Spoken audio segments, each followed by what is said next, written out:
This channel does not promote any violent, harmful, or illegal activities. All content provided by this channel is meant for an educational purpose only. লক্ষ্য যখন school service সঙ্গে আছে gateway series অক্সিজোন books. নমস্কার, আরো একবার স্বাগত টিভি9 বাংলায়। Lima রয়েছে আপনাদের সঙ্গে। এই মুহূর্তে আমাদের নজর রয়েছে এসএসসি ভবন অভিযানের দিকে। তার কারণ তার আগে মানে এই অভিযানের আগেই কিন্তু গ্রেফতার হয়েছে চাকরিহারা শিক্ষক সুমন বিশ্বাস। আদি সপ্তগ্রাম স্টেশন থেকে গ্রেফতার সুমন বিশ্বাস। সুমন বিশ্বাসকে গ্রেফতার করলো বিধাননগর পুলিশ। এসএসসি অভিযানে অশান্তি ছকের অভিযোগে তাকে গ্রেফতার করা হয়েছে। এই মুহূর্তে দাঁড়িয়ে অন্যতম বড় খবর, এসএসসি অভিযানের আগে গ্রেফতার চাকরিহারা শিক্ষক সুমন বিশ্বাস।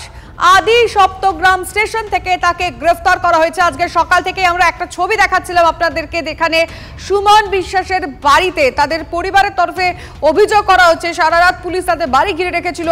পুলিশ তাদের বাড়িতে তল্লাশি চালিয়েছে এবং তারপরেই সুমন বিশ্বাসের গ্রেফতারি খবর সামনে আসছে। কোথা থেকে তাকে পাওয়া গেল? আদি সপ্তগ্রাম স্টেশন থেকে প্রথমে আটক, তারপরে গ্রেফতারির খবর সামনে এলো। সুমন বিশ্বাসকে গ্রেফতার করেছে বিধাননগর পুলিশ। আজকের এই এসএসসি অভিযান, তার আগেই যে কথোপকথন যেটা পুলিশের হাতে পৌঁছেছে, যেটা পুলিশের তরফ থেকে বলা হচ্ছে যেখানে অশান্তির কথা শোনা যাচ্ছে, সেই অশান্তির ছক যে কথোপকথনের সামনে এসেছে, সেই অভিযোগেই কিন্তু পুলিশ গ্রেফতার করলো সুমন বিশ্বাসকে।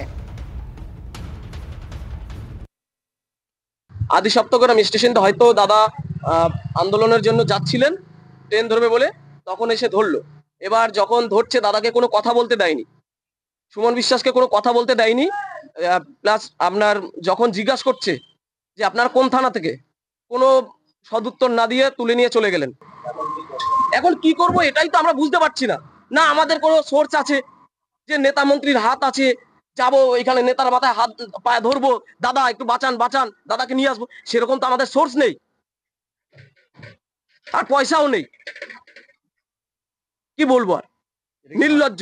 এখন প্রথম কথা, আমরা তো জানতেই পারছি না কোন থানায় আটকে রেখেছে, কোন থানায় নিয়ে গেছে।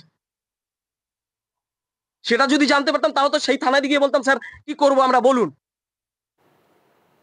গ্রেফতার হওয়ার ঠিক আগে সোশ্যাল মিডিয়ায় একটি ভিডিও পোস্ট করেছেন সুমন বিশ্বাস। সেই পোস্টে, সেই ভিডিওতে কি বলেছেন একবার শুনুন।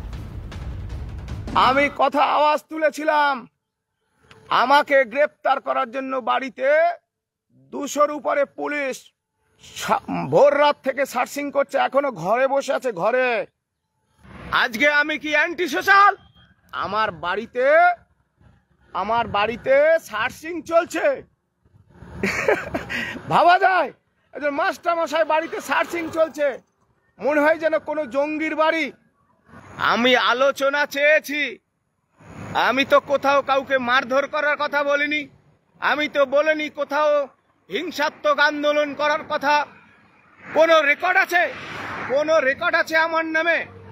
আন্দোলনে যখন রাজ্য সরকারের মুখ কালো কাপড়ে ঢেকে যাচ্ছে, তখন যে কোনো মূল্যে গ্রেফতার করে কণ্ঠরোধ করার চেষ্টা করছে। এ নিয়ে আমরা কথা বলি চাকরিহারা শিক্ষক যারা আন্দোলনে সামিল হয়েছেন, চিন্ময় মণ্ডল, তিনি কি বলেছেন শুনবো। সংগ্রামী যৌথ মঞ্চের তরফ থেকে আমরা কথা বলেছিলাম ভাস্কর ঘোষের সঙ্গে, তিনি কি বলেছেন শুনবো। প্রথমত কে বা কারা এই পরিকল্পনা করছে বা কাদের মুখ থেকে এগুলো বেরিয়েছে সেটা নিয়ে আমরা কোনো তথ্য পাইনি, এবং আমরা এখন যেটা ভাবছি যে এই ধরনের কথোপকথন যেটা হয়েছে সেটাকে ভিত্তি করে কোনো আন্দোলনকে থামানো যায়নি। আন্দোলন আন্দোলনের মতো চলবে, কিন্তু যারা এরকম বলেছে বা করেছে তাদের বিরুদ্ধে পুলিশ স্টেপ নিক, তাদের বিরুদ্ধে আইনে প্রক্রিয়া হোক। কারা বলেছে, তাদের সঙ্গে কি সম্পর্ক না সম্পর্ক সেটা দেখুক। যারা জড়িত থাকবে তাদের নিশ্চয়ই কোনো আইনিভাবে পুলিশ দেখবে। সেটা একটা ভয়েস কল প্রকাশ করেছে পুলিশের পক্ষ থেকে, যেটার সত্যতা আমরা জানি না, কিন্তু সেক্ষেত্রে যদি হিংসাত্মক কোনো ব্যাপার থাকে সেটা যেমন নিন্দনীয় ব্যাপার, কিন্তু সেটা তদন্ত না করেই এইভাবে পুলিশ নিজে স্বতঃপ্রণোদিত ভাবে বিভিন্ন ধরনের ঘটনার ম্যানুফ্যাকচারিং ঘটাচ্ছে। এই ঘটনা কিন্তু আমরা বিভিন্ন সময়ে দেখছি। নবান্ন অভিযানের সময় আমাদের ক্ষেত্রেও ঘটেছিল যে তাদের নিজেদের তাবেদার লোককে দিয়ে পরে মামলা করানো, জায়গায় জায়গায় মানে প্রত্যেকটা জেলাতে যারা আমাদের সক্রিয় কর্মী আছে তাদের বাড়িতে গিয়ে পুলিশ পাঠিয়ে ধমকি দেওয়া, এই একই ঘটনা ঘটছে। এই ঘটনারই পুনরাবৃত্তি হচ্ছে সুমনের গ্রেফতার। এই নিয়ে আমরা কথা বলি কেন্দ্রীয় প্রতিমন্ত্রী সুকান্ত মজুমদারের সঙ্গে, তিনি কি বলেছেন শুনুন।